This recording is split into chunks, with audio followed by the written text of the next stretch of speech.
Hey City Kids, I hope that this video finds you safe and well and happy, and if not, I hope that after this video you will be safe and well and happy.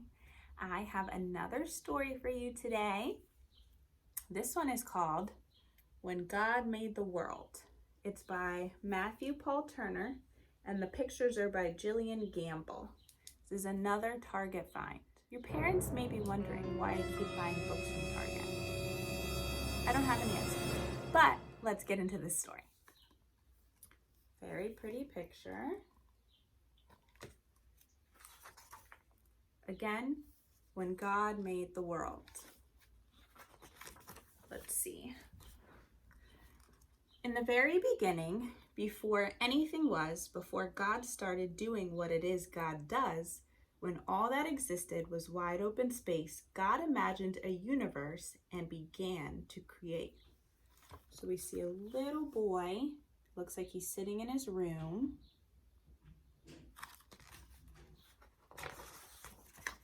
God hung trillions of lights, stars big and stars bright. God turned the sky into a glorious sight. God put planets in places, with moons in some cases, and galaxies that reach the outermost spaces. God made comets that fly, with tails through the sky, and asteroids and meteors that sometimes zoom by. And with cosmic explosions, God set space in motion, causing planets to orbit their suns with devotion. So again, we see a little boy, now he's looking out of his window. We see the stars and the comets. Did anyone notice what's happening in this story yet? Is it rhyming? And somewhere amid all the swirling light, inside a cluster of milky white, among stars and planets and cosmic dust, God made a place for the story of us. Because when God made the world, God displayed heaven's glory for you and for me and for all the world's stories. So he's laying in bed.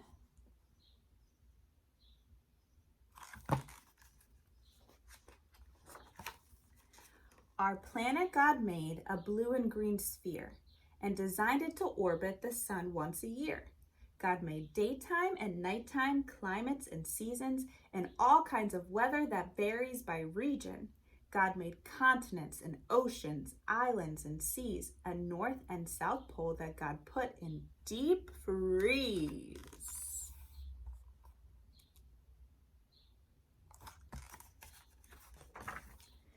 God carved rivers and brooks, mountains and caves, made beaches with sand and huge crashing waves.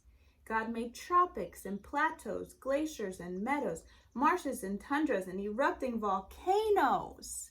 Do you see the volcano back there?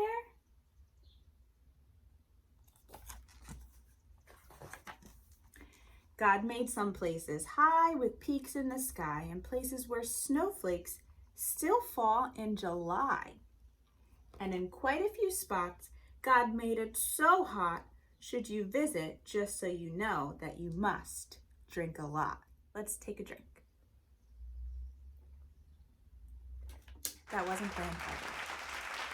God made valleys so low and geysers that blow, and under Earth's surface, God put well springs that flow.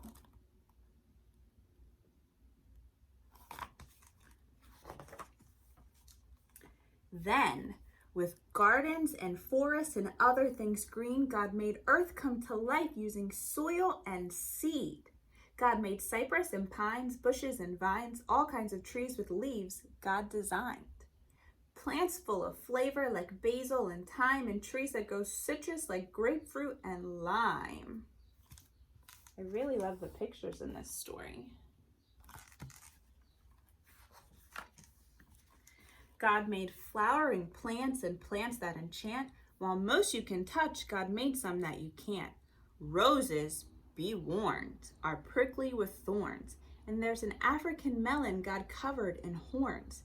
And poison ivy's backlash, giving you a rash, Wherever it touches, you'll itch and you'll scratch. Have any of you ever had poison ivy? I never have. I've never had poison ivy ever. But don't let that stop you. Run barefoot through grass. Pick a flower or two or a bouquet perhaps. Find a tree you can climb, or with a seat and some twine, build your very own swing or backyard zip line. Oh, pictures. And when you eat grapes or pour syrup on crepes, crepes are like little mini pancakes, or into a forest you go to escape, give thanks to God for all that God made, for the fruit and the syrup, for the trees and the shade. Because when God made the world, God did all that God could to create every detail for our joy and our good.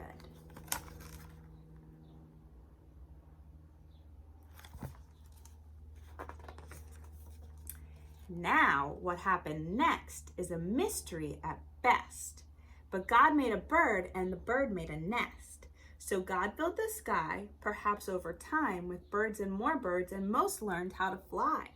God made bluebirds and blackbirds, big birds and small birds, a few birds quite absurd, and the loudest birds you've ever heard. Crows crowed, doves cooed, chickens clucked, owls hooed, robins chirped, pheasants whirred. The world got noisy when God made birds. How many of you have ever woken up on Saturday morning when you want to sleep in because you don't have school and the birds are chirping out your window and they wake you up? Me.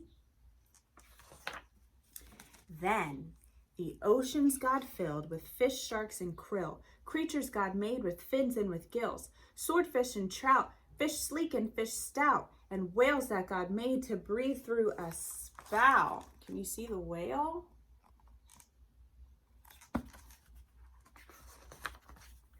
God made sea rays and eels, fish red, yellow, or teal, and some fish so odd that they hardly look real, like a fish that has fangs, or a monster-like face, or a fish that flies or makes its body inflate.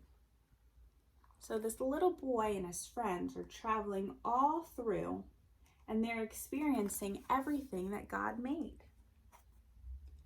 Look, this even looks like a little Nemo. And wherever a river, ocean, or sea touches dry land, there's likely to be all sorts of creatures living their lives on land and in water. That's how they survive. Like otters and frogs, turtles on logs, and crocodiles gathering in swampy bogs.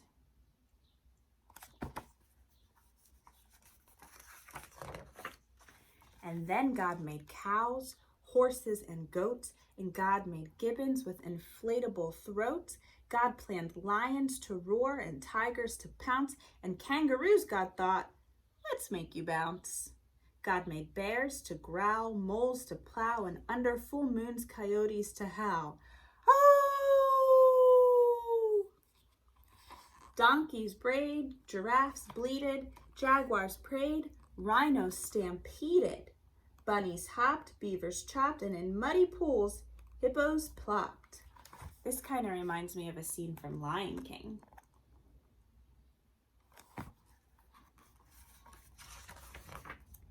Yes, all living creatures, from whales to snails, from those covered with feathers to those covered with scales. Each God designed with a home in mind to develop and evolve if needed over time. Because when God made the world, every creature on earth became a part of life's circle, having a value and worth.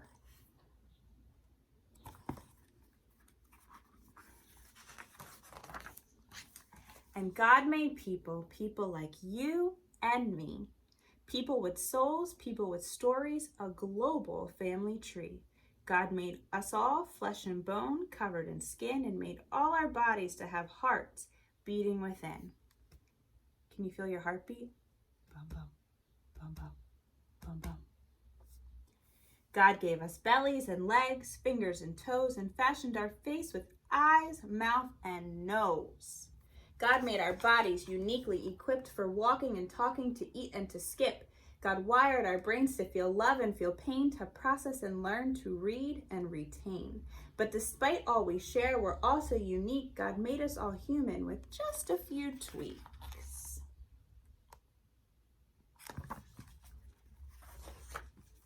Each of our faces, bodies, and traits, our skin tones, our features, God did create. God made some people shy and some people loud, and some who thrive in the midst of a crowd. Some make music and some like math, and some are prone to blaze their own path. Which one are you? But always remember, because this much is true, God had a purpose for making you, you.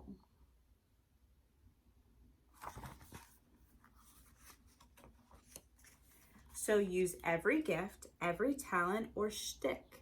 Make the world better with your God-given trick. Bring smiles to faces, show love and good graces to those who need hope in all different places. Discover a star, a planet or moon, or help keep a forest from dying too soon. Save a whale, hug a tree, protect every bee. Ooh, makes me a little scary. Recycle, repurpose, reject apathy. So it looks like he's kind of back from his trip everywhere, seeing where all the things that God made.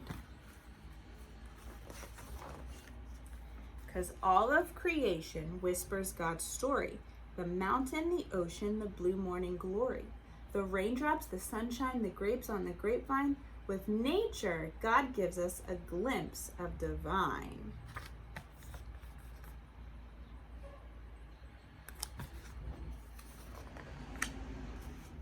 And just like a star might showcase God's light, or a waterfall give us a sign of God's might, the same could be said of me and of you. Because when God made the world and the world started spinning, the story God wrote was just a beginning. The end. So I know that book was a little bit longer this week, but I don't know about you, I really enjoyed that book. Everything that God made, everything that we see, the breath in our lungs, every single thing God made, He also decided to make you and to make me. And there's a purpose for us, why we look the way we look, why we talk the way we talk, why we go through the things that we go through. There is a purpose. And it's only the beginning. I know that you're young and you haven't had to grow up and get old and get gray hair like I'm getting, but this is only the beginning. There is a purpose for you and still for me. All right, City Kids, I am wearing my free hug shirt. You can't really see. It says free hugs. So I am giving you a big hug right now, and I cannot wait until I can give you a real one in person. All right, I love you.